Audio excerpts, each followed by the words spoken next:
Ingabe ukholwa ngempela ukuthi ukusebenza kanzima nje kwanele ukuguqula impilo yakho? Cabanga ngalokhu, kungani umakhi wezitini ovuka ngehora lesihlanu ekuseni esazithola ekweletile?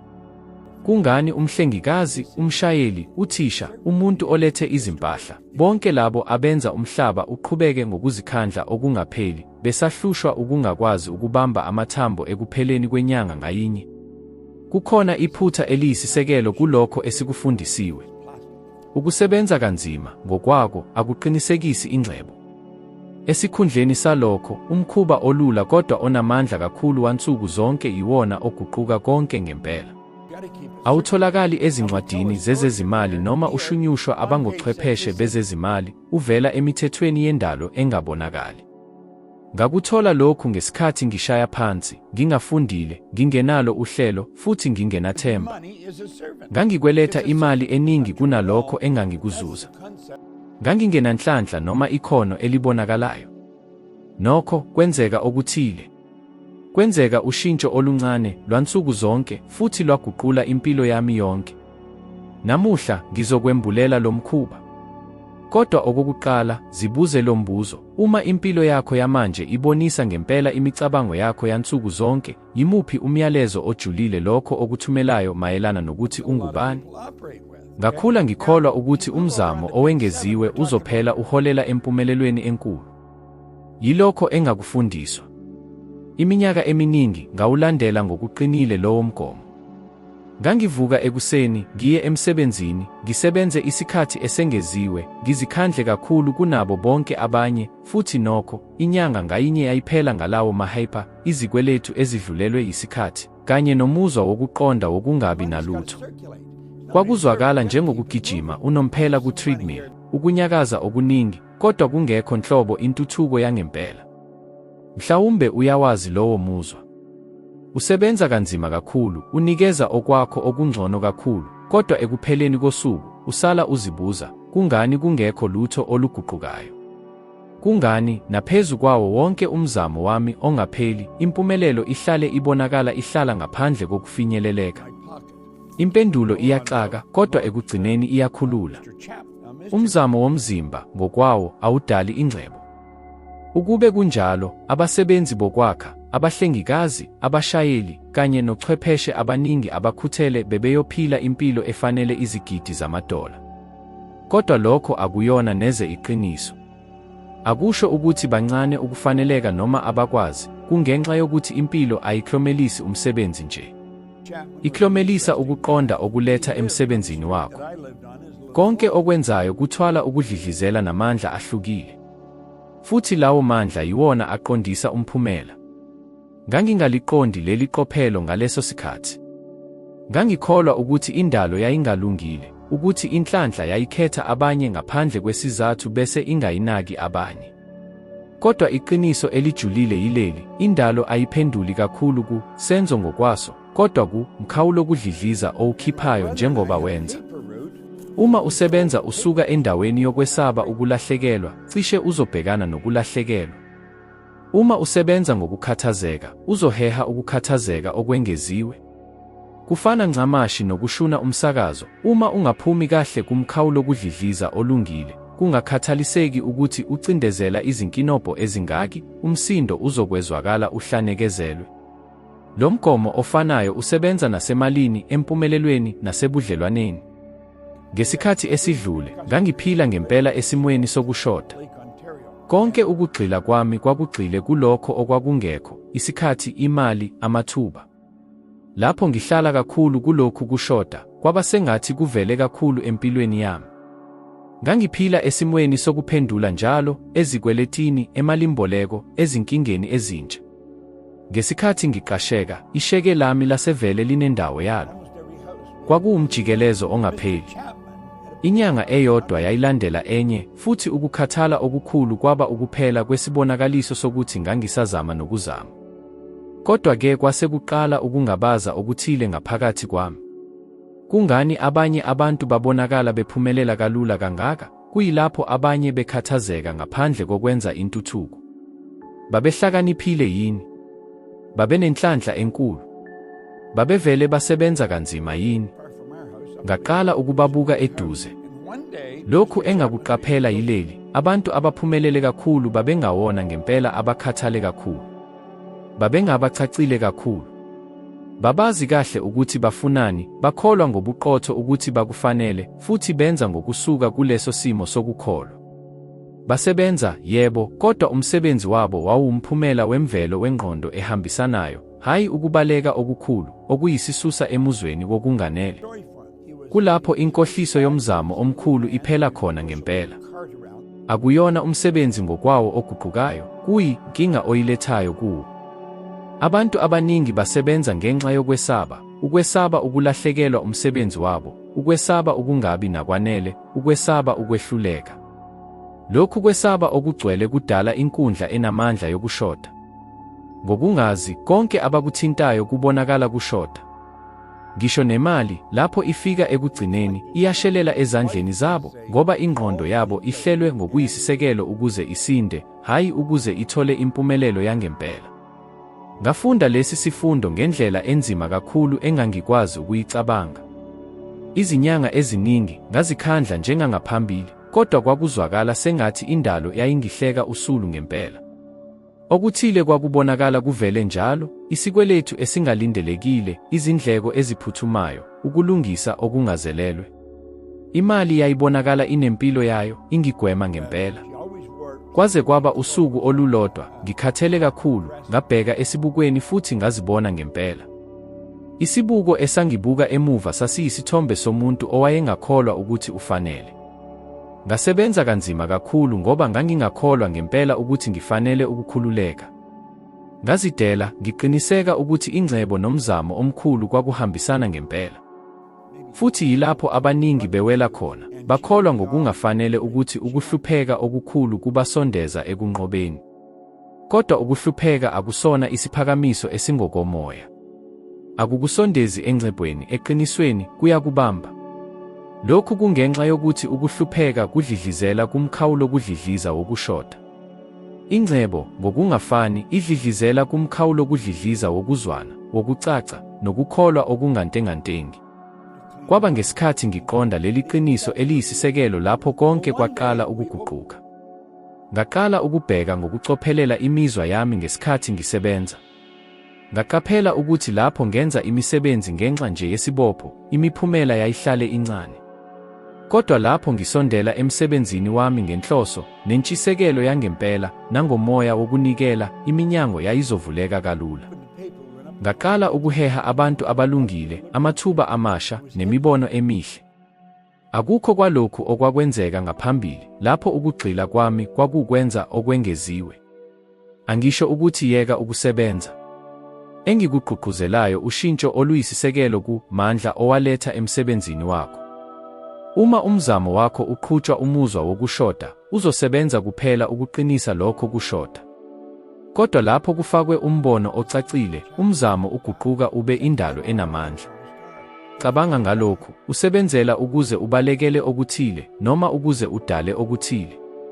Ingabe umane ukhokha izikweletu, noma ingabe uphishekela inkululeko ngokuqhubekayo. Ingabe usabela kulokho okushodayo, noma ingabe uphendula kulokho okungenzeka. Umehluko uncane, kodwa uguqula ikusasa lakho lonke. Mhlawumbe uyabuza, ngingakuguqula kanjani ukudlidlizela kwami lapho ngibhekene nezinkinga zangempela ezicindezelayo? Ngiyaqonda ngokuphelele. Nginqike ngoba ngangisendaweni ofanayo nalena okuyo manje. Ngiyakuqinisekisa lokhu: ushintsho luqala ngesikhathi unquma ukuyeka ukulwa nokushoda esikhundleni salokho ukhethe ukuqondanisa nomoya wakho nalokho okufisayo ngempela. Umzamo ubaluleke ngaphandle kokungabaza, yebo. Kodwa ngaphandle kokuqonda okunamandla, uyimfama. Umzamo oyimfama uvele udale ubumnyama obwengeziwe. Ngokucaca nenhloso ejulile, nokho indalo iyasebenzisana.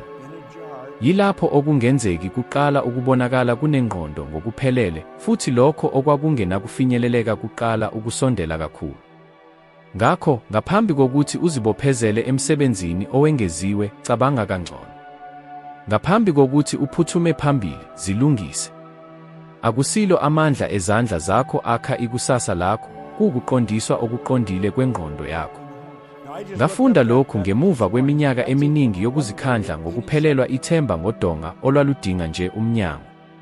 Kwakungekhona mayelana nokwenza umzamo owengeziwe, kwakumayelana nokuthola umkhawulo wokudlidliza olungile. Lowo mkhawulo wokudlidliza uvela ekuqondeni okujulile, enhlosweni ecacile, nasekukholweni okungantengantengi ukuthi usuvele unekhono, unanele ngokuphelele, futhi uhamba ngokuqinile endleleni efanele. Inkohliso yomzamo omkhulu ilele ekukholweni ukuthi isenzo sodwa sanele ukusindisa. Iqiniso yileli, isenzo sithola amandla angempela kuphela lapho siqondiswa umkhawulo wokudlidliza olungile. Lokho kuguquka kuqala endaweni ethulile, ngaphakathi kuwe, ngesikhathi unquma ukuthi impilo ingakwazi, futhi kufanele, ibe ngaphezu nje kokusinda. Ngaleso sikhathi, umsebenzi wakho uyayeka ukuba umthwalo osindayo futhi esikhundleni salokho uguquka ube ukuvezwa okujabulisayo. Futhi-ke, umzamo uyayeka ukuqeda amandla bese uqala ukukhuphula ngempela. Konke endalweni kuyadlidlizela. Konke ngempela.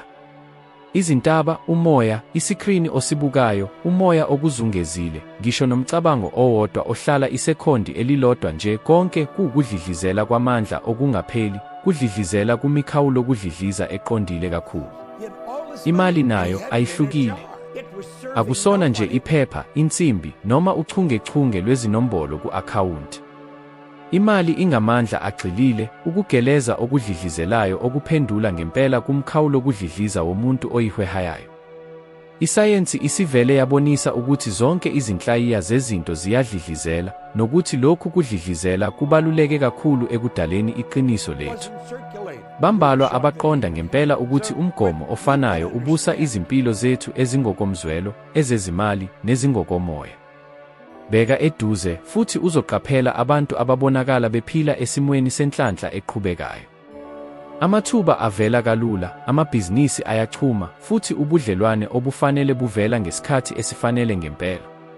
Kufana nokuthi banomazibuthe ongabonakali oheha ngqo abakudingayo.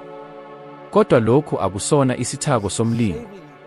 Laba bantu badlidlizela njalo kumkhawulo wokudlidliza wengcebo. Bazizwa, bakholwa, futhi baphila sengathi bacebile, futhi, ngenxa yalokho, indalo iyaphendula ngendlela efanayo. Ngakolunye uhlangothi, kukhona labo abaphila esimweni sokushoda okungapheli. Abantu abavuka besaba amaphutha, abazizwa benecala ngokufisa okwengeziwe, futhi bedliwa ukwesaba ukulahlekelwa yikho okuncane abanakho. Futhi kwenzakani? Impilo iqinisekisa lokho kudlidlizela. Izinkinga ezingalindelekile zivele, izikweletu zanda, namathuba abalulekile adlula engabonakali. Lokhu kungenxa yokuthi indawo yonke ayahluleli, imane ikubuyisele lokho okukhiphayo. Njengoba ngangingenisa leli qiniso elijulile, ekugcineni ngakuzwa ukuthi izimo zami kwakungesona isijeziso, kodwa kunalokho kwakuwubufakazi obuqondile bokungaphakathi kwami. Yonke imiphumela yayisebenza njengesibonakaliso sezinga engangilikhombisa. Uma ingqondo yami yayihambisana nokwesaba, ngangingenakugwema ukudonsa izizathu eziningi zokukhathazeka. Uma yayihambisana nesiqiniseko, izinto zazingaqhubeka ngokushelela okumangalisayo, imibono ingavela ngokungazelele, nabantu abafanele beze endleleni yami.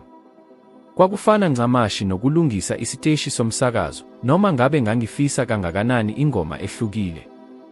Inqobo nje uma ngihlala endaweni engalungile yomsindo, frequency, ngangizolalela umsindo ongathandeki kuphela. Kwakungalesi sikhathi esibalulekile lapho ngiqala khona ukuhlola ngokucophelela izinkanuko zami ezingokomzwelo. Le mizwa yayisebenza njengesibonakaliso sami sokudlidliza. Noma nini lapho ngizwa ukwesaba noma uvalo, ngangingabona ukuthi ngangiqhela emfuleni wokuphumelela. Ngokuphambene, noma nini lapho ngizizwa ngibonga ngempela, ngangibona ukuthi ngangizihlanganisa futhi nokugeleza okufanele. Futhi lokhu kuyikhono elifinyeleleka kithina sonke. Kumane kudinga umzuzu owodwa wokuqonda okujulile. Isimo sakho somzwelo, ngokoqobo, singumhlahlandlela wakho. Ngikhumbula kahle isikhathi lapho ngangicindezelwe kakhulu yisikweletu. Iholo lami lonyaka lalingazinkulungwane ezingamashumi amahlanu nesikhombisa zamarandi namakhulu ayisithupha, kodwa izibopho zami zezimali zazihlala zedlula izinkulungwane ezingama-86 zamarandi namakhulu amane. Lokhu kwakungesona nje ubunzima bezimali, kwakungumphumela ojulile wokudlidliza. Ngangingaphila ngicwile ngokuphelele esimweni sokuswela, sokwesaba, nesokudangala okukhulu. Kwaze kwaba usuku olulodwa, umuntu othile wathi kimi into engakaze isuke engqondweni yami, Bob, ingcebo imane ingamandla, energy. Futhi amandla angukuhamba. Uma ufuna ageleze eze kuwe, udinga ukudlidliza ngalelo zinga elifanayo. Ngaleso sikhathi, lesi sitatimende sasingenangqondo kimi. Kodwa-ke, lapho ngiqala ukuqaphela ukusebenzisa leli qopho, yonke into, ngokoqobo, yaqala ukushintsha. Ngaqala ukubona imali hayi njengento ekude noma ephelayo, kodwa njengenkundla engabonakali engingayifinyelela noma nini. Ngaqala ukuqonda imali hayi njengomgomo wokugcina, kodwa njengomphumela wemvelo wezinga engangilihlala njalo. Esikhundleni sokuzibuza njalo, ngizokwazi kanjani ukukhokha lokhu, ngashintsha umbuzo wami waba, ngingawandisa kanjani inani engilinikezayo. Lokhu kuguquka okubonakala kulula kwangisusa endaweni yokuswela futhi kwangibeka ngokuqinile endaweni yokudala. Qonda lokhu, imali ingukudlidliza okungathathi hlangothi. Ayinabo ubuqotho obukhona ngaphakathi, ayimihle noma imbi ngokwemvelo. Imilalela nje inhloso eyishukumisayo. Uma uyisaba, iyasuka. Uma uyihlonipha futhi uyayiqonda njengamandla ajikelezayo, iqala ukugeleza ibuyele endleleni yakho. Ifana ncamashi nomfula, uma uzama ukuwulawula, uzogcwala noma wome. Kodwa uma ufunda ukuhamba ngokuvumelana nokugeleza kwawo, uzokuholela ezindaweni ongakaze uzicabange ukuthi ungafika kuzo.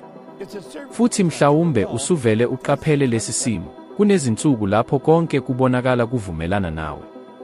Ucabanga ngomuntu futhi lowo muntu uyamthola. Ucabanga ngethuba futhi livele ngokumangalisayo. Lokhu akuyona nje inhlanhla. Lokhu kungukuhambisana kokudlidliza. Ingqondo yakho isebenza njenge-antena enamandla, ikhipha amasignali njalo futhi ithola impendulo ehambisanayo. Uma ukhipha ukubonga, uthando, nokuphepha, uhlela i-antena yakho ukuthi ikhethe amandla aphakeme kakhulu. Kodwa uma ukhipha ukungabaza, ukwesaba, noma ukucasuka, isignali iba buthakathaka, futhi okubonakalayo kungukudideka, ukuhlehlisa izinto, ukungqubuzana. Indawo yonke ayiphenduli kulokho okucelayo ngamagama, iphendula kulokho okuzwayo njalo. Ungathi, ngifuna ukuba nenhlanhla, kodwa uma ngaphakathi uzizwa ungafanele noma kunzima kakhulu, indawo yonke izokhetha umuzwa kuphela, hayi amagama. Yingakho indlela ephumelela kakhulu ongayenza ukuqapha izinga lakho lokudlidliza oluhamba ngalo. Uma uzwa ukwesaba, guqula ukugxila kwakho. Uma uzibamba ukhononda, shintsha ukudlidliza kwakho ngombono wokubonga. Kuzwakala kulula kakhulu, ngiyazi, kodwa amandla alele ekululeni. Ngiqale ukuzijwayeza lokhu nsuku zonke. Noma nasezikhathini ezinzima kakhulu, ngakhetha ngamabomu ukuphakamisa izinga lokudlidliza kwami. Lapho kuvela ukungakhululeki, ngangingawavala amehlo ami futhi ngizibone ngiphila ngokuthula. Lapho isikweletu singicindezela kakhulu, ngangicabanga ukukhululeka kokusikhokha. Futhi into engavamile yaqala ukubonakala. Ngazizwa ngiguquliwe. Ngangilula. Futhi lokhu kulula kwabonakala ezenzweni zami. Imibono yafika ngokucacile, abantu abafanele bavela, nempilo yaqala ukuhambisana nezinga lami elisha lokudlidliza. Ukudlidliza kufana nolimi oluyimfihlo lwendawo yonke. Uma ufunda ukulilawula, yonke into iqala ukusabela ngokuhambisana. Futhi into emangazayo kakhulu ukuthi akudingi umzamo ongokomzimba, kumane kudinga ukuqonda. Kudinga ukuba ubheke ngaphakathi uzibuze, ngiqhumisa ini manje? Ukwesaba noma isiqiniseko? Ukuswela noma ukuchichima? Impendulo yalo mbuzo inquma ukuthi yini ozoyidonsa. Futhi uma usukuqonda lokhu, uzoyeka ukuzibona uyisisulu sezimo futhi uqale ukwenza njengomdali wokuhlanganyela kwempilo yakho. Ngoba imali, impumelelo, uthando, nempilo akukona okungaphandle kwakho. Sekuvele kukhona, kudlidliza, kumane kukulindile ukuthi uvumelanise nezinga elifanele ukuze ukwamukele.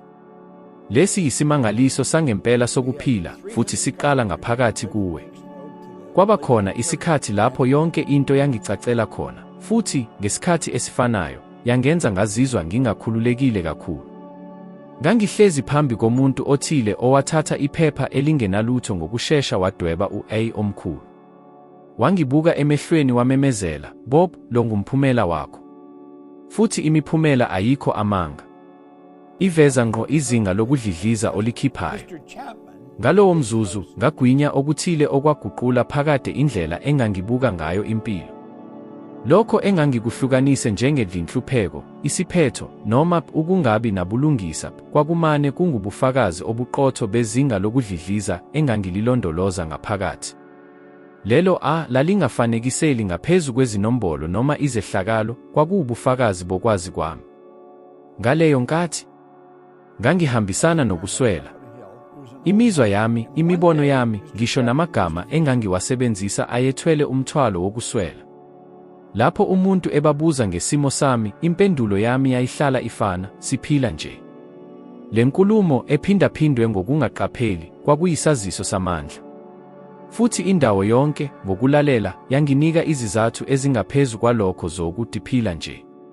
Kwakuyinhlanganisela engabonakali phakathi kwalokho engangikuzwa nalokho engangikuthola. Lokho umuntu wangembulela kona ngalowo mdwebo olula kwakuyikuthi konke empilweni kuwusizo nomphumela. Umphumela esiwubonayo uhlale uwumphumela.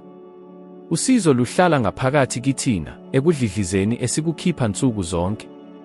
Akukho okuhlukile. Uma isitatimende sakho sasebhange sikukhalisa, akuyona inkinga. Kungubufakazi obukubonisa ngaphakathi kwakho. Uma ubudlelwano busezinkingeni, akusona isijeziso. Kungumsindo wamandla angokomzwelo owalondolozayo. Futhi lo mbono ungabuhlungu okokuqala, ngoba usisusa endimeni yesisulu futhi usibeka njengabaqambi. Kodwa futhi yindawo lapho kuqala khona ukuzimela. Ngikhumbula kahle indlela engangizizwa ngayo ngalolo suku. Kwakungathi sekuphakanyiswe isithibalo emehlweni ami. Kuze kube yileso sikhathi, ngangikholelwa ukuthi umhlaba wawungumdlalo wamandla angaphandle, uhulumeni, umnotho, umqashi, inhlanhla. Kodwa lokho umuntu wangidlulisela kona, ngalelo phepha elilula kanye nalowo odwetshiwe, kwakuyikuthi umhlaba wangaphandle wawumane ungumsindo wezinga lami langaphakathi lokudlidliza. Futhi inqobo nje uma ngingalishintshi umsindo ovela kimi, umsindo owumphumela wawuzohlala unjalo. Ngalobo busuku, lapho ngibuya ekhaya, ngahlala ngithule amahora ambalwa. Ngaqala ukucabanga ngemicabango yami, ngabanye, futhi ngaqaphela ukuthi yayigcwele kangakanani izikhalo, ukwesaba, nokuzisola. Kwakungathi ingqondo yami yayihlelwe ngaphambilini ukuthi igxile ekusweleni. Ngangingadingi ubufakazi obuningi, ukuqhubeka kwempilo yami kwase kuyibufakazi obanele. Umsebenzi wami, izimali zami, ubudlelwano bami, yonke into yayibonisa lokho engangikukhipha. Kwakungaleso sikhathi lapho ngabamba khona incazelo yangempela yegama elithi, "Zazi wena." Kwakungesona isifundo sefilosofi, kodwa kunalokho kwakuyisimiso sendawo yonke. Ukuzazi ukuqonda ukuthi yini oyikhiphayo, ukuqaphela amandla owakhuthazayo. Ngoba indawo yonke ayizweli amagama, izwela ukudlidliza. Ungamemezela, "Ngifuna ukuphumelela," kodwa uma ukhipha ukwesaba, ukudlidliza yikho okuzobanjwa. Futhi lokho kudlidliza, ngaso sonke isikhathi, kuzoguquka kube yiqiniso lakho. Ngiqale ukuzijwayeza lokhu. Noma nini lapho into ingahambi kahle, esikhundleni sokusola izimo, ngangizibuza, ngiqhumisa ini manje? Futhi cishe ngaso sonke isikhathi impendulo yayicacile, ukungaqiniseki, ukungabekezeli, ukungathembi. Khona-ke ngaguqula ukugxila kwami. Ngaphefumula, ngacabanga umphumela engangiwufisa, futhi ngafuna ukuzwa ukubonga sengathi usuvele wenzekile. Okokuqala kwazizwa kunzima, kodwa lapho ngiqhubeka nokuzijwayeza, ngangiqaphela umehluko. Kwakufana nokushintsha isilungiselelo somsakazo. Kancane kancane, imisindo yangaphakathi yaqala ukuguquka yaba umculo omnandi. Lokho abantu abaningi abangakuqondi ukuthi indawo yonke ayikwazi ukunikeza okuthile okungaphandle kobubanzi babo bokudlidliza.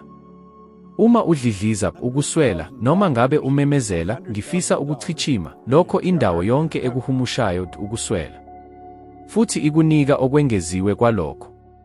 Kuyinto engenazihibe nokho elula. Njengoba nje amandla adonsela phansi enganqumi, ukudlidliza nakho akwenzi ukwahlukanisa kokuziphatha kumane kuphendule. Ngikhumbula isikhathi esinzima kakhulu lapho ngangingenamali nhlobo. Ngangihlezi etafuleni, izikweletu zisakazeke phambi kwami, ngizizwa ngingenathemba. Kwakungaleso sikhathi lapho leso simo esimele singifikela engqondweni. Ngaqonda ukuthi lesi simo sasungumphumela wokuhleleka kwamandla ami angaphakathi. Ngangingajeziswa, ngangiboniswa isimo sami. Lokho engangikubiza ngokuthi ubunzima kwakungumfutho wokushintsha indlela engangisebenza ngayo. Futhi ngakwenza lokho. Ngabo lobo busuku, esikhundleni sokukhala, ngaqala ukubonga ngezinto ezincane enganginazo. Ngabonga ngokukhanya, ukudla, nophahla lwendlu. Kwabonakala uguquko oluncane. Okokuqala ngaba nokuthula. Futhi lokhu kuthula kwakuyisiqalo soguquko olukhulu. Imiphumela ayizange ishintshe ngokuphazima kweso, kodwa umoya wami washintsha. Futhi uma uguquka wena, yonke indalo nayo iguquka. Ukudlidliza kwamandla kuwulimi oluthulile, kodwa olunamandla amakhulu. Futhi luhlale luthola okufana nalo. Abaningi bakholwa ukuthi impilo igcwele izehlakalo nje.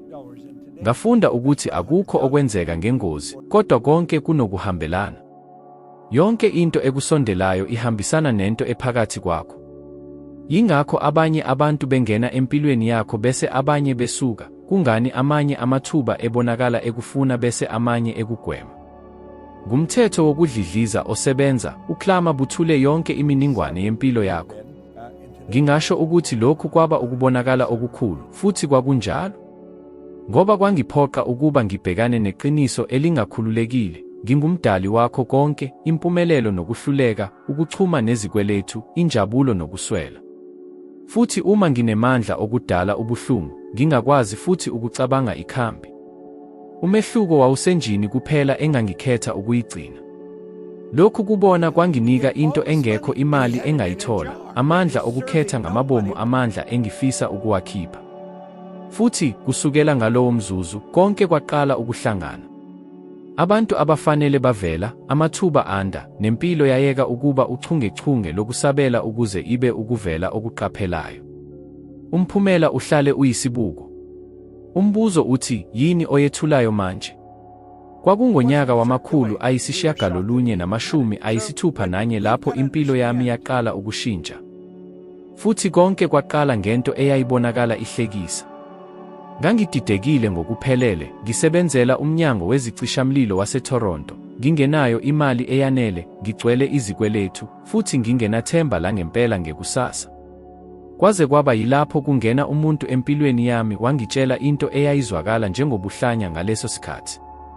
Wangibuka ngokuthula engangingakuqondi wathi, Bob, uma ufuna ukuguqula impilo yakho, bhala lokho okufisayo ekhadini ulibize nsuku zonke. Ngahleka. Ngacabanga ukuthi kwakukuchitha isikhathi. Phela, amagama ambalwa abhalwe ephephena angakuguqula kanjani okuthile okuqinile njengezikweletu zami? Nganginezikweletu okumele ngizikhokhe, hayi izifiso engizibhale phansi. Kodwa okuthile ezwini lakhe kwangiphoqa ukuba ngizame. Mhlawumbe ngoba ngangikhathele kakhulu ukuhlale ngizama ngihluleke. Ngakho, ngathatha ikhadi elingenalutho, ngingaqondi ngokugcwele engangikwenza, ngabhala, ngifuna $25,000 ezinkulungwane. Kwakungesona nje isibalo, kwakuyimali eyayibonakala ingaqondakali kumuntu oholela $4,000 ngonyaka futhi enesikweletu esingaphezu kwalokho ayenakho. Ukukubhala phansi kwaba sengathi ihlaya, kodwa ngandlela thile, ingxenye ethulile yami yakholo. Futhi kwakuyileyo nhlansi eyayiqala ukukhanyisa into engangingayazi, amandla okuzikhethela okungokwemizwa. Nsuku zonke ngingahluleki, ngangilibiza lelo khadi. Ekuqaleni amagama ayengathi awanancazelo. Kwakuzenzakalela njengokuphinda umusho ongenasizathu. Kodwa kancane kancane ngaqala ukuqaphela okuthile okuncane. Ngokubiza ngakunye isithombe salokho engangikufisa saba sobala kakhulu. Ngangingagcini nje ngokufunda, ngangizwa. Ngaqala ukucabanga ngokuthi kungaba njani ukuba naleyo mali, yini engingayenza ngayo, umuzwa wenkululeko, wokukhululeka, wobuntu. Futhi lo muzwa, noma wawuncane kangakanani, waqala ukuguqula isimo sami sangaphakathi. Ngangingakakwazi lokho, kodwa ngangilungisa kabusha imvamisa yami yokudlidliza. Kwase kuqala ukwenzeka izinto. Kwakungekho mlutho, kwakungekho kungqikithi. Kodwa amathuba amancane aseqala ukuvela, izinto engangingeke ngiziqaphele ngaphambili. Ngokunye ngezwa umuntu ekhuluma ngebhizinisi lokuhlanza. Umbono wawubonakala ungenamsebenzi, kodwa ngaleso sikhathi okuthile ngaphakathi kwami kwasabela. Ngacabanga, kuthiwani uma ngiqala ibhizinisi lami? Ngangingenayo imali yokuqala, ngingenamathuluzi, ngingenawo ngisho umklamo owodwa. Kodwa nganginokudlidliza okusha ngaphakathi kwami, isithombe esisha sami. Ngafika ibhakede elilodwa, amathuluzi ambalwa asetshenzisiwe, futhi ngaqala ukunikeza izinsizakalo zokuhlanza emahhovisi. Ekuqaleni izinkontileka zazincane. $10 lapha, $50 laphaya. Kodwa njalo lapho ngithola inkokhelo, ngangizwa ukuthi kwakwenzeka okukhulu kakhulu. Ngangiba umuntu ohlukile. Indoda eyayikholwa ukuthi ayikwazi okuthile iminyaka eminingi, manje yayakha okuthile ngezandla zayo. Futhi okwangimangaza kakhulu ukuthi, esikhathini esingaphansi kwezinyanga eziyi12, ibhizinisi lami lase likhiqiza $100 angaphezu kwekhulu lezinkulungwane. Lokhu kwakuyisiqalo esikhulu sokuqala empilweni yami. Futhi kwakungesona isandla senhlanhla, kwakuyukuhleleka. Lowo mkhuba olula wokubiza ikhadi nsuku zonke wangifundisa okujulile, ingqondo yomuntu iheha lokho ekugxila kukho njalo. Ukuphindaphinda kwalowo musho kwakhela isithombe esicacile engqondweni yami engaphansi kokwazi kangangokuthi, ngingazi, ngaqala ukucabanga, ukwenza, nokunquma njengomuntu owayenama-$25 ezinkulungwane. Futhi, uma ingqondo yakho ikholwa, umzimba wakho ulandela, izenzo zakho ziyashintsha, nempilo ayinanketho ngaphandle kokuhambisana. Kwakungalesi sikhathi lapho ngaqonda khona amandla eqiniso okukholwa, hayi njengomqondo wenkolo, kodwa njengomthetho wengqondo. Ukukholwa kuwukudlidliza kokuqiniseka, imvamisa exhumana nendawo yonke ithi, sengivele nginakho. Futhi lapho lokhu kudlidliza kugcinwa ngemizwa nangokuphikelela, izimo zangaphandle ziqala ukuhleleka ngezindlela ingqondo eqondayo engalokothi ihlele. Nokho, kubalulekile ukuqonda ukuthi ikhadi ngokwalo lalingenamandla. Amandla ayesezenzweni eziphindaphindwayo zokukholwa, zokuqinisekisa nsuku zonke isithombe sekusasa elalingakabi khona, kodwa eselalivele likhona ngaphakathi kwami. Ngokubiza ngakunye, ingqondo yami engaphansi kokwazi yathola umyalo omusha, ihlela kabusha uhlelo oludala lokuswela nokungaqiniseki ngephethini elisha lenala namathuba. Futhi kwaqala ukwenzeka okumangalisayo, abantu baqala ukungiphatha ngokuhlukile. Kwakungathi baqaphela uguquko ngaphandle kokuba ngisho negama elilodwa.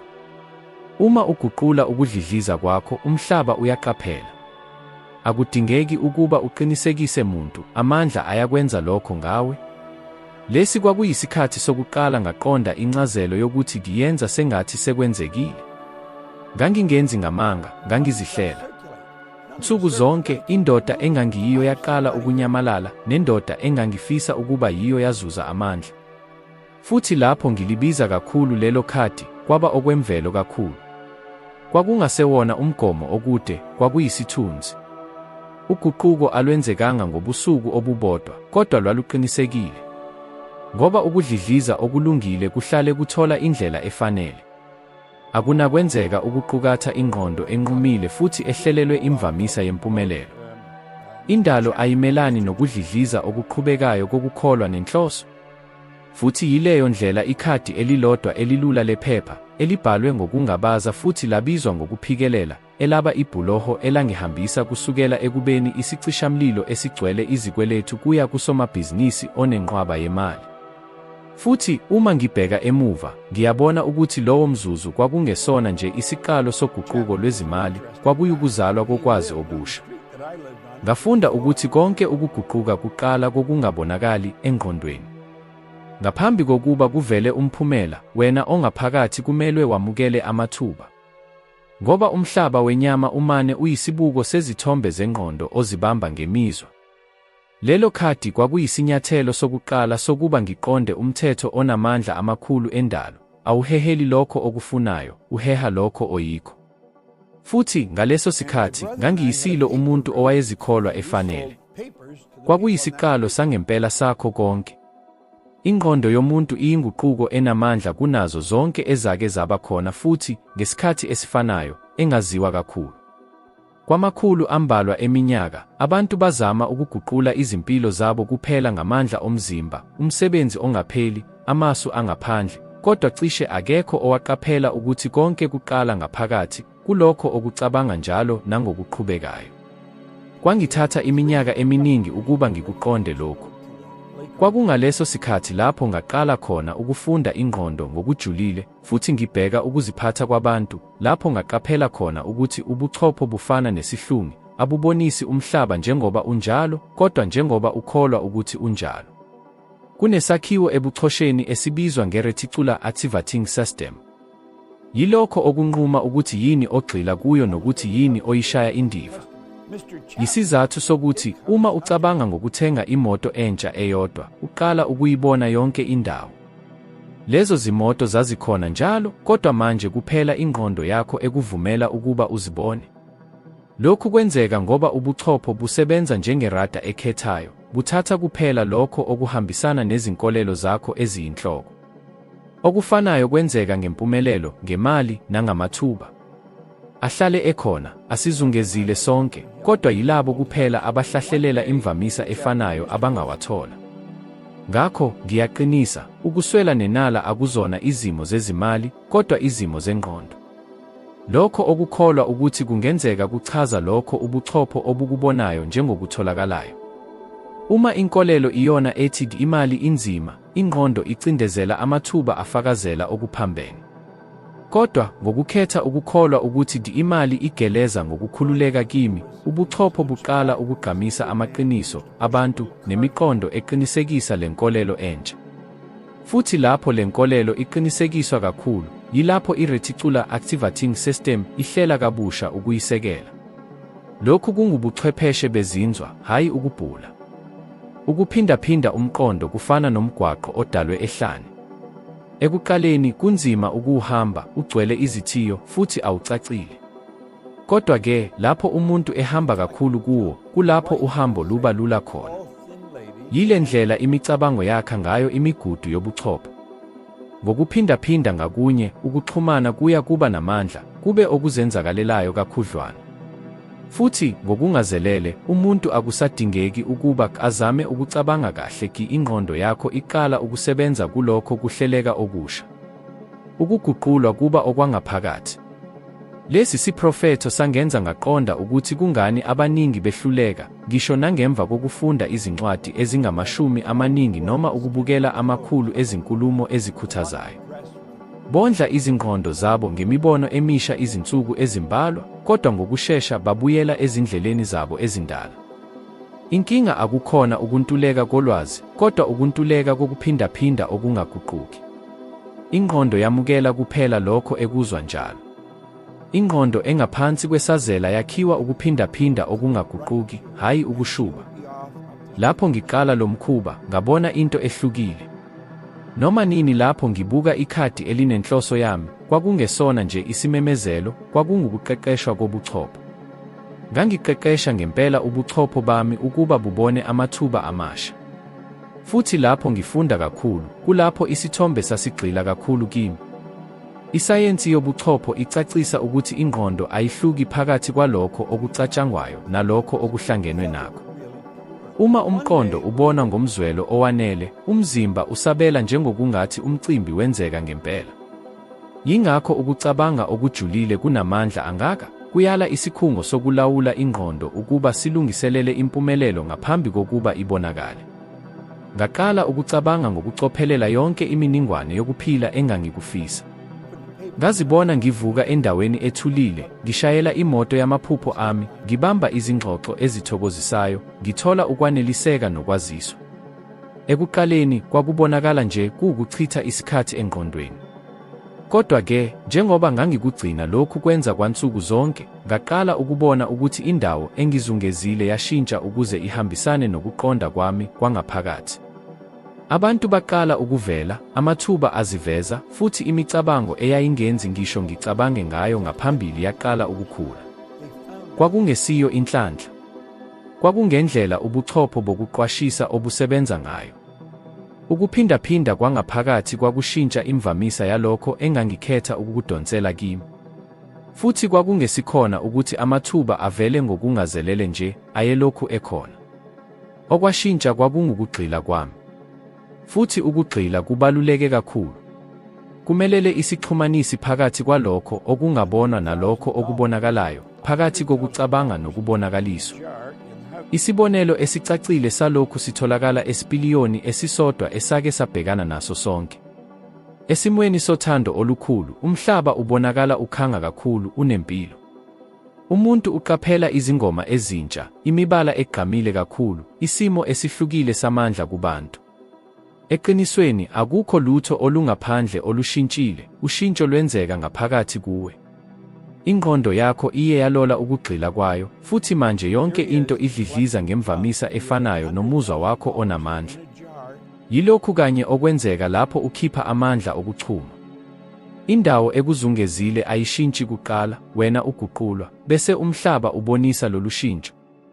Ngenxa yalesi sizathu, ngihlale ngiphindaphinda, ukhiye akukhona ukwenza umsebenzi omkhulu. Kodwa ukuhlale ulakha imicabango eqinile. Ngoba imibono yakho ibumba ingqondo yakho, futhi ingqondo yakho ibumba ukuqonda kwakho, okuthi nakho kubumbe isipiliyoni sakho. Umsuka wakho konke usemqondweni. Uma usukuqonda lokhu kuxhumana, ukuphila kuyeka ukuzwakala njengenhlanhla nje, futhi kuba indlela enenhloso yokuqonda okujulile. Ngikubonile lokhu kwenzeka kimina nakwamakhulu abanye abantu emashumini eminyaka. Abantu abavamile, bobulili obubili, abaqala ukusebenzisa lezi zimiso futhi, ngokungazelele, babona ukubonakaliswa kwalokho okwakubonakala kungenakwenzeka. Umuntu oyedwa, owayegcwele izikweletu iminyaka eminingi, waqala ukubhala phansi ukuthi wayejabulela inkululeko yezezimali. Waphindaphinda lo mqondo izikhathi eziningi, wawubona ngeso lengqondo ngokuqondakala okunjalo, ukuthi ingqondo yakhe engaphansi kwesazela yaqala ukuhlola izindlela zokuguqula ube yiqiniso. Ngokushesha nje, waqala ibhizinisi elincane futhi, ngokuzinikela okufanayo okwasekusetshenziswe ukuphindaphinda isimemezelo sakhe, waqala ukubonisa ukuqhubeka okungaguquki emizamweni yakhe. Ngesikhathi esingaphansi kwezinyanga ezingama-24, wayekhululekile ngokuphelele kuzo zonke izibopho zezezimali. Ingqondo injengenhlabathi evundile, ayikhethi ukuthi izokukhulisa ini. Ivele ibuyise ngokuchichimayo noma yini ehlwanyelwayo.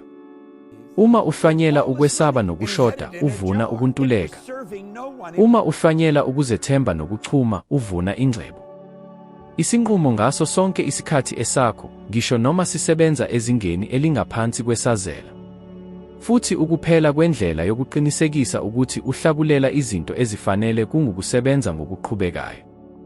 Inwebu yobuchopho bakho iyindlela yokufunda okuqhubekayo, futhi lokho ekufunda kahle kakhulu yilokho okuphindaphindwa njalo. Yile ndlela imikhuba, izitayela zokuphila, nezindlela zokuphila ezakheka ngayo. Izindaba ezimnandi ukuthi, kungakhathaliseki isimo sakho samanje, kungenzeka ukusilungisa kabusha. Ukushintsha kobuchopho, ikhono lobuchopho lokuzivumelanisa, kwenza lokhu kwenzeke. Kungakhathaliseki ukuthi umuntu usephile iminyaka emingaki ekholiswa yimikhawulo, ubuchopho bakho bungaqeqeshwa ukuba buwamukele amaqiniso amasha. Futhi lapha kuhlala ingqikithi yoguquko, ukuphindaphinda okungajwayelekile kuze kube sekungaphakathi. Ekuqaleni uqondisa ingqondo yakho, bese yona ikuqondisa. Ekuqaleni kufanele ubambe ngekhanda, ngemva kwalokho, isenzo sihamba ngokuzenzakalela. Njengoba ingqondo yakho eqwashile ithemba, umzimba wakho ulalela. Futhi indalo elalelayo ibonisa lokhu kuphindaphinda okusha. Ulwazi nesilinganiso somoya akuzona izinto ezihlukene zihlangana kule ndawo ethile. Amandla avela emcabangweni abonakala, angalinganiswa, futhi anobuhlakani. Wonke umqondo wakha isishayankani sikagesi, futhi wonke umuzwa ubonisa ukudlidliza kazibuthe.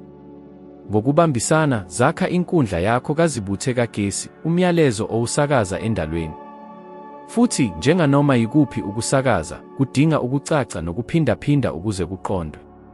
Yile ndlela engashintsha ngayo indlela yokuphila kwami, hayi ngenhlanhla nje, noma ngezimangaliso, kodwa ngokukhuthala nokuqonda okujulile. Ingqondo yomuntu iyithuluzi elingcwele. Futhi ngokufunda ukuyisebenzisa, akukho mingcele kulokho ongakubonakalisa.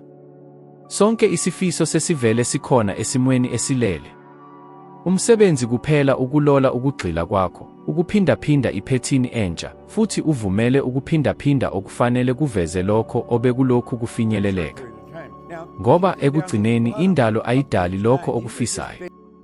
Ivele yenze kukhule lokho okuhlala ukubambe engqondweni yakho. Kukhona indlela elula kakhulu kangangokuba abantu abaningi bayayishalazela, ngoba nje ibonakala ilula kakhulu ukuba ibe nemiphumela. Kodwa-ke, lesi yisisekelo sazo zonke izinguquko zangempela, imbewu ekhuthaza ukuchuma okuhlala njalo. Ukwenza okunjalo kufaka ukubhala phansi ngokucacile izifiso zakho zangempela nokubuyekeza leyo rekhodi nsuku zonke, ngomuzwa oqotho nangokugxila okugcwele, kuze kube sekugxila ngokuphelele. Yilokhu engakwenza lapho ngibhala ekhadini lami, ngifisa $25 anezinkulungwane. Ngangingazi ukuthi isenzo esinjalo sasiyobonakala kanjani. Kodwa-ke, qaphela, indlela kwakungesiyo inkinga. Inselele yayilokhu ihlala ekujuleni kokukholwa kwakho. Ikhadi lenhloso limele okungaphezu nje kwecezu lephepha. Lisebenza njengomhlahlandlela wokuphindaphinda. Ngokufunda ngakunye, ukuzwa, nokuxhumana nalawa magama, ukhipha imvamisa endalweni, futhi, okubaluleke kakhulu, endaweni yakho engaphansi kwesazela. Ngemuva kwalokho uqala ukuhlela ingqondo yakho ukuba ifune, ihlonze, futhi isebenze ngokuhambisana nalokho okufisayo. Kufana nokusetha ikisi yokuqwashisa kwakho, ngokungazelele, yonke into eyayihlala ingabonakali iqala ukubonakala. Izimo ezaziyoshanelwa ngaphandle ziyavela, imiqondo eyayibonakala ingenakwenzeka iyavumelana, abantu abafanele bavela endleleni yakho. Lokhu akukhona nje ukuhambisana. Kungukuphindaphinda, kungukuhambisana, kungukuqonda kwengqondo okusetshenzisiwe. Kodwa-ke, isici esinqumayo yilokhu, kubalulekile ukuzwa umuzwa. Ukumane ufunde amagama ngomshini ngeke kulethe imiphumela. Amandla ahlala emzwelweni. Uma ufunda lokho okubhalwe phansi bese uzwa sengathi ukuqaphela sekwenzekile, umzimba wakho uqala ukudlidliza ngemvamisa yokwaneliseka. Ingqondo, njengoba isayensi yezinzwa isivele yabonisa, ayihluki phakathi kwesipiliyoni sangempela nesicabangelwe ngokucacile. Ngamanye amazwi, ngokukwazi ukuzwa injabulo yokunqoba ngaphambi kokuba kwenzeke, uqobo lwakho uhlela ingqondo yakho nomzimba wakho ukuba uthuthukele kuleso sigaba. Ngakwenza lokhu nsuku zonke. Ngihlola ikhadi lami ekuseni nasebusuku, futhi, kancane kancane, ngaqala ukubona ushintsho ekuziphatheni kwengqondo yami. Ukuqonda kokuntuleka kwaqala ukufiphala. Futhi umuzwa omusha wokukholwa waqala ukukhula phakathi kwami. Kwakunjengokungathi, ngokungazelele, ngiqinisekile ukuthi konke kwase kungokwami, kuvele kusendleleni. Futhi lokhu kuqiniseka kwaguqula ukudlidliza kwami. Inkulumo yami yashintsha, indlela yami yokuhamba yashintsha, izinqumo zami zashintsha. Umhlaba awushintshile, mina ngashintsha.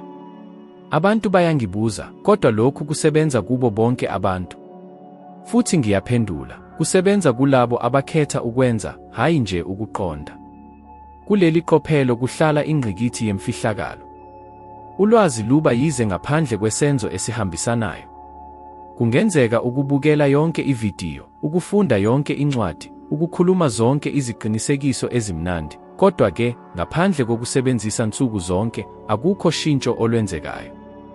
Ukuzijwayeza okuqhubekayo yikho okuguqula ulwazi lwethiyori lube amandla abalulekile okuphila. kumisa ukuxhumana phakathi kwezifiso zakho neqiniso lakho lokuphila. Ngakho-ke, uma ufisa uguquko lwangempela, qala kulo mzuzu kanye. Thatha ucezu lwephepha ubhale phansi izifiso zakho. Hayi lokho ocabanga ukuthi kungenzeka, kodwa lokho okufisa ngempela. Chaza ngokucophelela. Nikeza umumo, umbala, ubukhulu, nomuzwa esifisweni sakho. Uma inhloso yakho kungukuzimela kwezomnotho, bhala into efana nale: ngizizwa ngikhululekile ngokwezomnotho futhi ngithola kalula $15 anezinkulungwane njalo ngenyanga ngokwaneliseka. Kubhale sengathi sekuvele kwenzekile ngempela, usebenzisa isikhathi samanje, ngoba ingqondo engaphansi kokwazi ayibambisisi ikusasa noma izithembiso, yona iqonda isimo samanje, okwenzeka manje. Hlola leli khadi izikhathi eziningi usuku lonke. Lapho uvuka, ngaphambi kokulala, nangesikhathi sonke lapho uzwa ukwesaba noma ukungaqiniseki. Futhi ungagcini nje ngokufunda, zama ukuzwa leso sikhathi. Vala amehlo akho uzwe injabulo yokuthi usuvele ukufezile okufisayo. Bona abantu bekuhalalisela, zwa ukuthula kokubona izindleko zakho sezikhokhiwe, cabanga uvuka nsuku zonke ungenjongo ecacile nokuzimela. Uma umfanekiso onjalo engqondweni usumkhuba kunokwesaba, kuwuphawu lokuthi imvamisa yamandla akho isishintshile. Futhi, uma usufike lapha futhi uqaphela ukubaluleka kwalokhu ohambweni lwakho, uma lamazwi ekuthinta ngaphakathi, khona-ke bamba leli thuba bese ujoyina lesi siteshi ngokushesha, chofoza inkinobho like, ngoba kule ndawo lapho sizohlola khona okujulile ndawonye. Lokhu akuyona nje ividiyo, kuyindawo yokuguqulwa kwempilo, futhi sonke isimemezelo senjongo osenza lapha siqinisa ukuzibophezela kwakho siqu ekuguqulweni kwakho. Inhloso yale ndlela ukulungisa kabusha ingqondo yakho engaphansi kokwazi. Futhi ingqondo yakho engaphansi kokwazi isebenza njengohlelo oluzishayelayo lwempilo yakho. Yiyo enquma izenzo zakho lapho ukunaka kwakho kukwezinye izinto.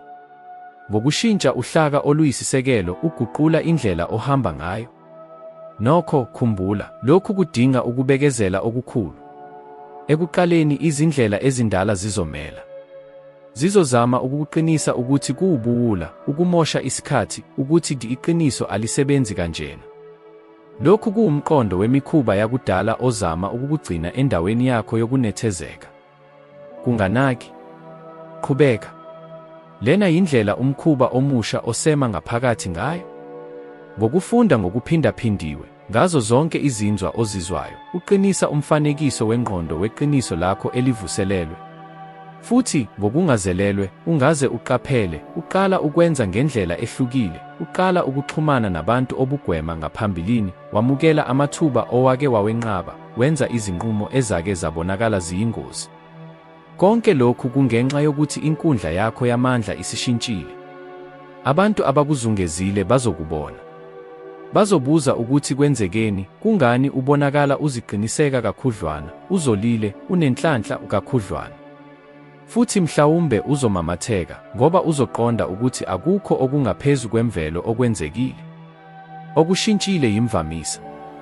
Uqale ukukhipha umfutho ocacile, oqinile, nozijelanayo, futhi indawo yonke ehlala iphendula, yaqala ukubuyisela amandla ahambisanayo.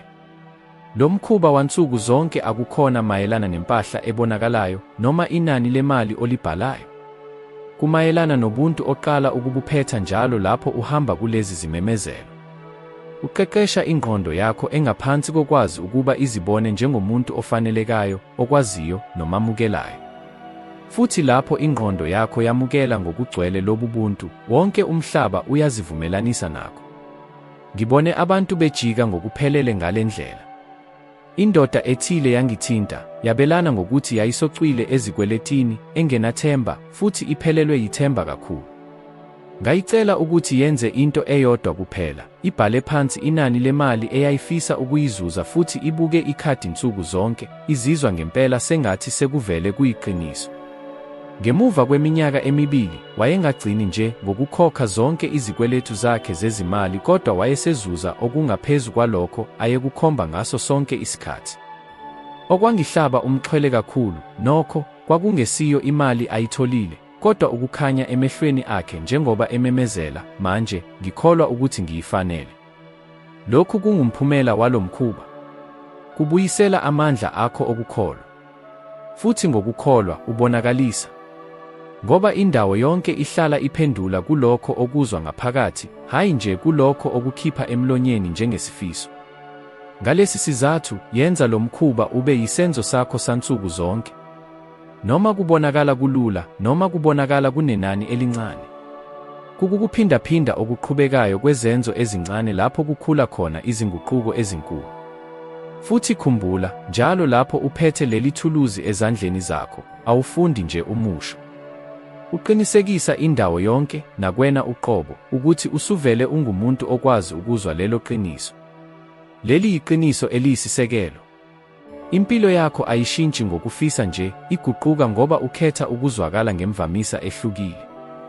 Futhi isinyathelo sokuqala saleso sinqumo ukubeka ukukholwa okukhulu kulokho okufisayo ukuze kungabikho ukungabaza okungakuhlukanisa nokuqiniseka kwakho siqu. Lapho ngiqala ukuqongelela izinzuzo zezimali ezinkulu, ngathola umuzwa engangingalindele ukuba ngizizwe wona, ukwesaba. Kwakukwesaba okuncane, okungajwayelekile, okubonakala ngaphansi kwesithunzi sokungakhululeki nokungaqiniseki. Ngangihlala ngibuza ngokuphindaphindiwe ukuthi ngabe ngikufanele yini ngempela lokho kuphumelela, uma kwakungesona nje isiqephu senhlanhla, nokuthi ingabe leyo ngcebo ayizukuvele inyamalale yini ngokuzumayo. Kwakunjengokungathi, ngaso sonke isikhathi sokunqoba okusha, izwi elingaphakathi lixwayisa, qaphela, lokhu akukona okwakho. Futhi okwangihlaba umxhwele kakhulu ukuthi lapho ngizama kakhulu ukuthulisa lokhu kubonakala, kwakushuba kakhulu. Kwakungalesi sikhathi lapho ngiqonda khona ukuthi inselele yangempela kwakungesiyo eyokunqoba, kodwa eyokuyilonda. Futhi ukugcina impumelelo kudinga okuthile abantu abaningi abakugwemayo ukubhekana nakho, ukuguqulwa kobuntu bakho uqobo. Ngoba impumelelo akuyona nje inhloso, kodwa isisekelo sokuguqulwa. Ikuphoqa ukuba ulahle ubuntu obudala obabukwena. Ubunjalo obabubala osenti, obabuzizwa bunecala ngokufisa ingcebo enkulu, obabubheka ukunotha njengobufakazi bokuhaha, lobunjalo abunakuba khona ezingeni elisha lobunotha. Ngesikhashana nokho ngagwema ukuqonda lokhu ngaphakathi. Futhi ngokungazi ngaqala ukuzicekela phansi. Ngasebenzisa izinsiza ngokungacabangi, ngenza izinqumo ezingacabangwanga, futhi ngatshala imali ngendlela engahlelekile. Ngazikholisa ukuthi kwakungokuzijabulisa nje, kodwa ngaphakathi kwakungukwesaba. Ukwesaba ukuba ngumuntu engangingakamboni. Futhi lena yindlela abaningi abehluleka ngayo, hayi ngenxa yokuntuleka kwekhono, kodwa ngokulwa ngaphansi kokwazi ukuze babuyele ekukhululekeni okujwayelekile kokungaphumeleli. Ukunqoba kudinga isakhiwo esisha sengqondo, futhi lapho uzama ukufaka impilo entsha engqondweni endala, konke kuyabidlika. Futhi kungenzeka ukuthi lesi simo esifanayo senzeka nakwena. Mhlawumbe, njalo lapho izinto ziqala ukuphumelela, okuthile okuyimfihlakalo kukudonsela emuva. Uziqinisekisa ukuthi uzoshintsha, uhlela izinhlelo, uzizwa unomdlandla isikhashana bese konke kuphindeka. Kungathi kukhona umgoqo ongabonakali ongeke uphumelele. Futhi empeleni ukhona. Kungumgoqo wangaphakathi wokuzizwa ukufanele. Awudluli lo mngcele ngamandla noma ngomzabalazo, kodwa ngobuhlakani. Ngoba inhloso yangempela yokwesaba ukugcina endaweni ojwayelene nayo. Noma ngabe lokho okujwayelekile kumela ukuhlupheka, izikweletu, noma ukushoda. Okungahloliwe kuyesabeka, noma ngabe kubonakala kukuhle kakhulu. Ngikhumbula kahle kusihlwa esisodwa, ngemuva kokuthola kwami imali enkulu kakhulu. Ngangisesinye sezikhungo ezicebe kakhulu eLondon, ngizungezwe abantu abahlonishwayo, phakathi kokuhleka nemigubho, kodwa okuthile ngaphakathi kwami kwakuhlala kungenalutho. Ngangingazizwa ngingoweza lapho. Kwakunjengokungathi ngaphulule umngcele wamuntu obaluleke kakhulu, umuntu ohlanganise ngempela kulowo mhlaba, futhi ukuthi ngangibizelwe ngephutha. Kusihlwa okufanayo, ngachitha inani elikhulu lemali ngidlala iroulette. Futhi, njengoba ngibuka amatshe anyamalala, ngathola ukukhululeka okungajwayelekile. Kwakunjengokungathi ekugcineni ngabuyisela umkhuba wempilo yami. Uyakwazi yini ukuthi lokho kusho ukuthini? Ngangizizwa ngikhululeke kakhudlwana ekuhlulekeni kunasebukhazikazini. Futhi yilokhu ngempela abaningi abakwenzayo, bafuna ngaphansi kokwazi ukunethezeka kwalokho okujwayelekile kubo, noma ngabe kuyalimaza. Kwangithatha isikhathi eside ukubamba ngokugcwele ukuthi ukunotha kuletha ubuthule obuhlukile. Ngoba njengoba ukhuphuka, izingxoxo ziyashintsha, izimo ziyajika, izinto ezibalulekile ziyalungiswa kabusha. Abantu abake bakuqonda manje bayakugxeka. Abanye bayazihlukanisa, abanye bazama ukudonsela emuva endleleni yakudala.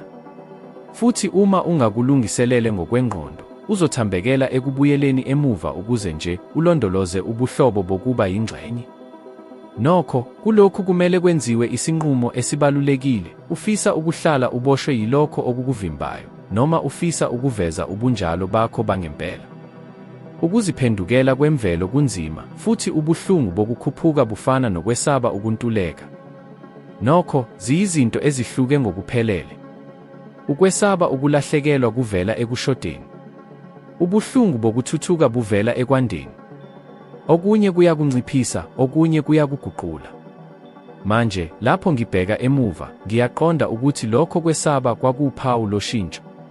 Kwakuwubunjalo bami obudala obuthi sala kahle. Futhi ukube ngabuyela emuva, ngangingasoze ngembule okwakukhona ngaphesheya. Ngakho-ke, uma uzwa ukwesaba manje, ungakugwemi. Ukwesaba kumela isimemo. Kukukhombisa ukuthi usondela kokuthile okusha. Futhi yebo, impumelelo izobhekana nawe. Idinga ukuthi ucabange ngendlela ehlukile, wenze ngendlela ehlukile, uzwe ngendlela ehlukile. Ikudonsela ngaphandle komkhakha wokunethezeka futhi ikuphoqe ukuba ubhekane nakho konke obukufihla, izinkolelo zakho, ukuzisola kwakho, izindlela zakho zokuzicekela phansi. Kodwa yilokhu ngempela lapho ukuguqulwa kwenzeka khona. Kwadingeka ngizwe ukulahlekelwa ukuze ngiqonde ukuthi inzuzo yangempela ayikho emalini, kodwa kumqondo osesisekelweni oyisekela.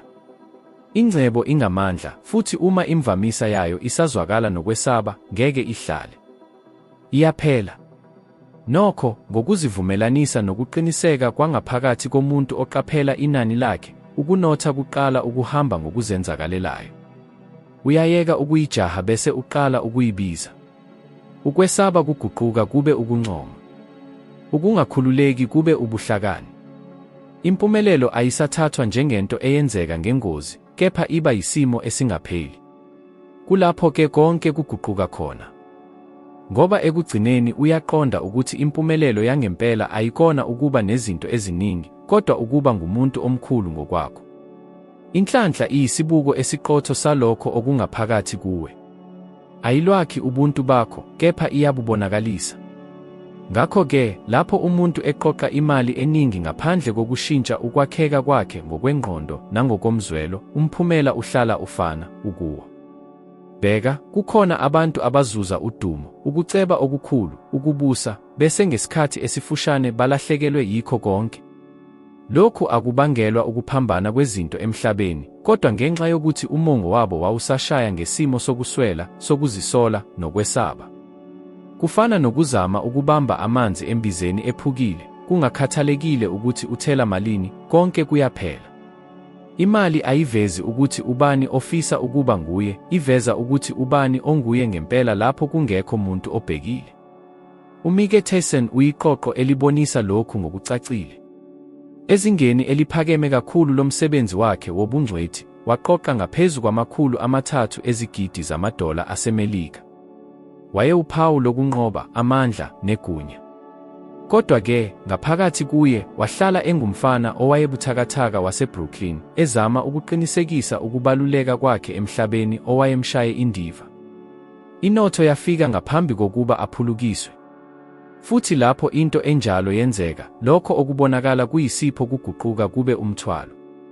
Wahlala engenalutho, hayi ngenxa yokungakwazi, kodwa ngenxa yokuthi wayengakaze ashintshe indlela azibona ngayo. Futhi ingqondo, kufanele sikhumbule, ihlale isibuyisela ezingeni esikholwa ukuthi silifanele. Manje, bheka kolunye uhlangothi lwesimo. U-Oprah Winfrey, owesifazane owazalwa emhlabeni ngaphansi kwezimo ezicishe zangahluleka. Ubumpofu obukhulu, ukuhlukunyezwa, ukwedelelwa, konke kwakubonisa ukuthi ukuphila kwakhe kuzokhawulwa kakhulu. Kodwa-ke, wenza into abambalwa abanesibindi sokuyenza, wenqaba ukuboshwa yizimo zakhe. Ngenkathi umhlaba uqinisekisa uthi, awukwazi, yena wazitshela, nginamandla. Futhi lokhu kwehluka ekukhulumeni kwangaphakathi kwashintsha konke ngokuphelele. Akagcinanga nje ngokwakha umbuso, wakha isisekelo esisha sokuba nguye. Futhi yilesi sisekelo esisekela zonke izinto zakhe. Ukuceba ohambweni lwakhe kwakungelona inhloso, kwakungukuveza okwemvelo kokuzazi kwakhe okuphakeme. Uyawubona umehluko? Bobabili bajabulela izimiso ezifanayo zasemkhathini. Bobabili bahlangabezana nezikhathi zokukhanya. Kodwa-ke, omunye wazama ukulondoloza impilo entsha ngendlela yokucabanga endala, kanti omunye waguquka waba nengqondo entsha, ekwazi ukusekela impilo ephawulekayo. Imali, ngokwayo, ayinazo izimiso zokuziphatha. Ayibandlululi, ingamandla aguquguquka ukuze angene esitsheni esiyibambile. Ezandleni ezifanele, iba yindlela yokuguqula, ezandleni ezingafanele, iba yithuluzi lokuzibhubhisa. Futhi okuhlukanisa lezi zandla ezifanele akukhona ukukhalipha noma ikhono, kuyizinga lokuzazi. Ngivame ukuthi inotho imane yandise isinga osisebenzisayo. Uma uvumelana nokwesaba, izokulethela ukwesaba okwengeziwe. Uma uvumelana nokubonga, izokulethela inotho enkulu. Kulula, kodwa kunamandla. Futhi ucwaningo lwesimanje seluqala ukuqinisekisa leli qiniso.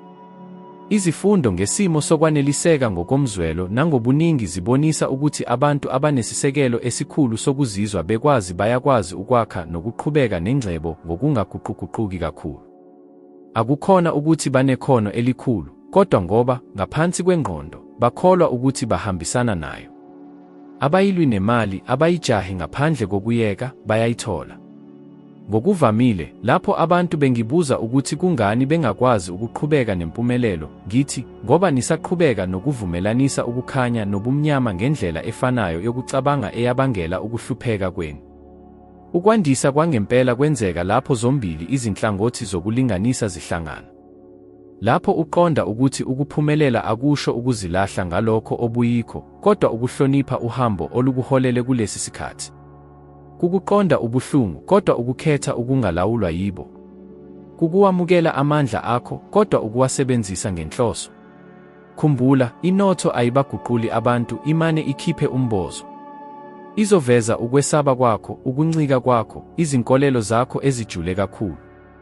Ngenxa yalesi sizathu, ukuzindla kuyisisekelo sobuningi. Ngoba, lapho uqonda isisekelo sakho sangempela, imali iyeka ukuba yisivivinyo bese iba yingxenye yemvelo yakho. Uyeka ukuzama ukuqinisekisa okuthile emhlabeni bese uqala ukubonakalisa ukuthi ungubani. Futhi uma namuhla ubona ukuthi inotho iyakwesabisa, noma mhlawumbe uzizwa ungayifanele, yima isikhashana ubheke ngaphakathi. Zibuze, iyiphi inkolelo yami yangempela mayelana nokuphumelela?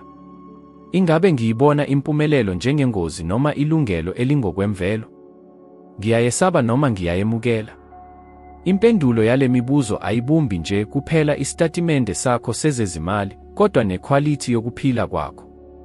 Ngoba, ekugcineni, ubuningi bumane buyisibuko sokuthi uvumela kangakanani ukuzamukela, hayi ngaphandle, kodwa kusukela entweni yakho yangempela. Thatha ishidi lephepha.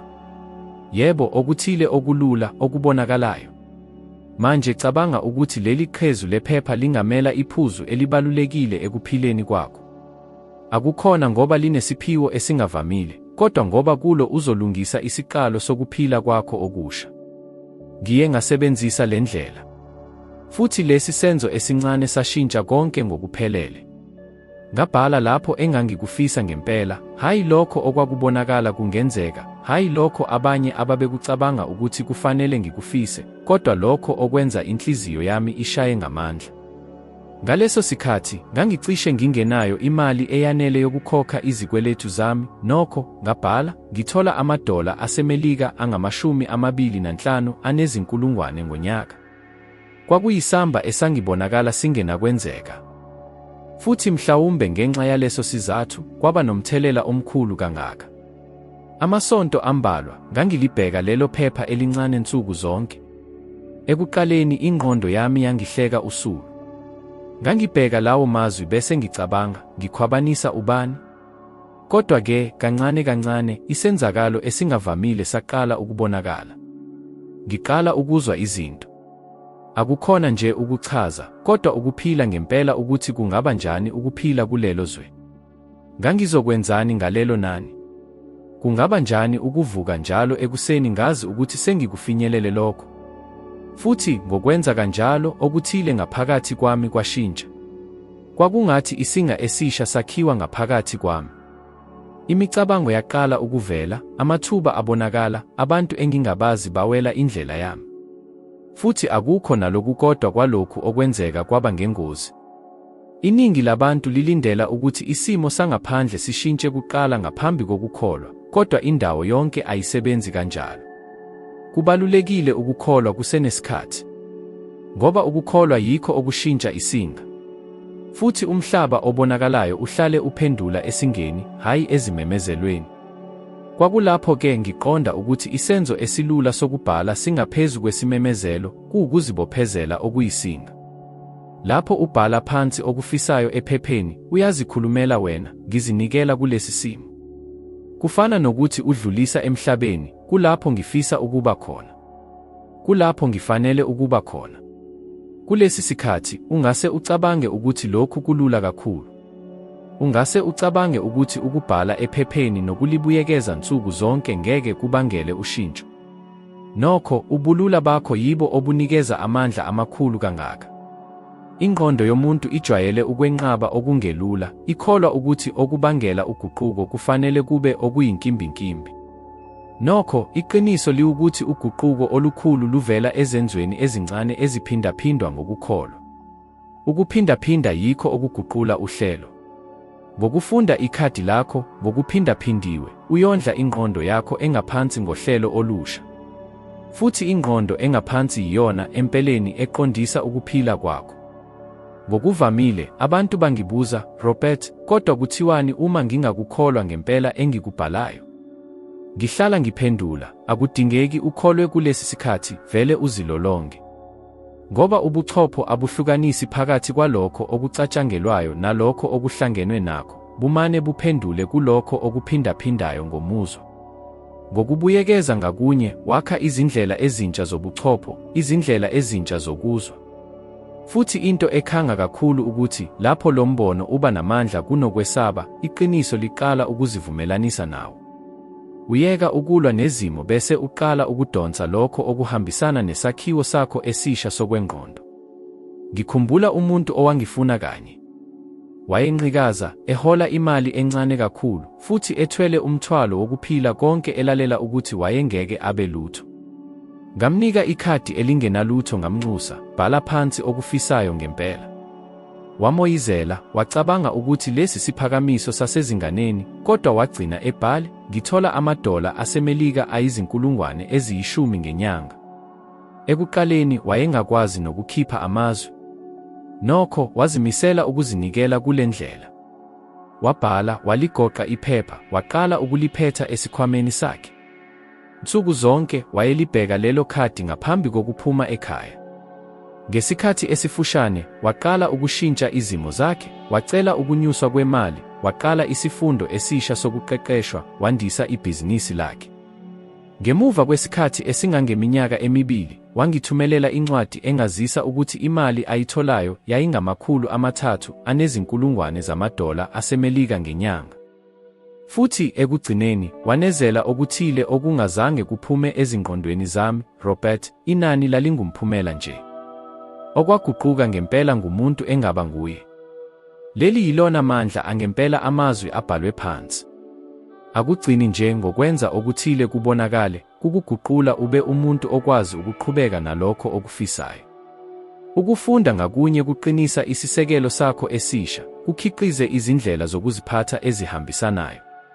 Ngokushintsha indlela ozibona ngayo, indlela yakho yokuphila iyashintsha.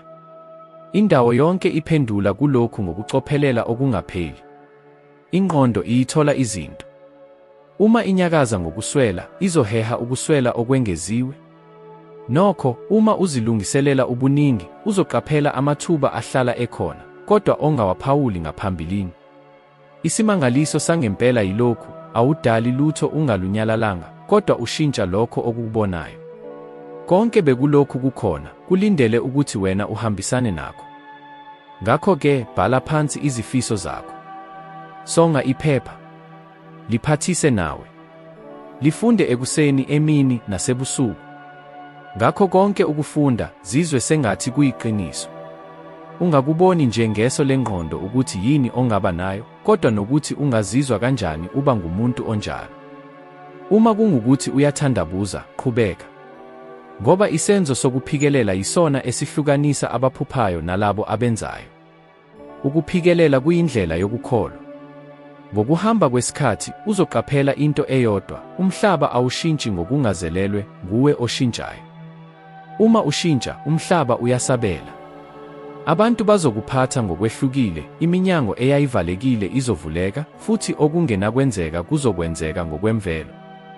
Uma lokhu kuvela, uzobuka lelo phepha futhi uqonde ukuthi alikaze libe nje ikhathi.